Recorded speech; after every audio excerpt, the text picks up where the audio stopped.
கருப்பசாமி. கருப்பசாமி சத்தியத்தால் காட்சி தரும் சாமி என்போம்.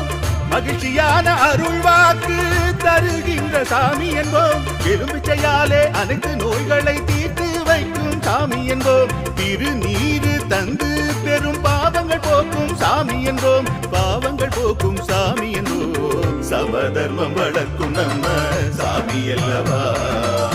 பிரமதம் வந்தாலும் அருளும் அல்லவா. சமதர்மம் வளர்க்கும் நம்ம சாமி அல்லவா.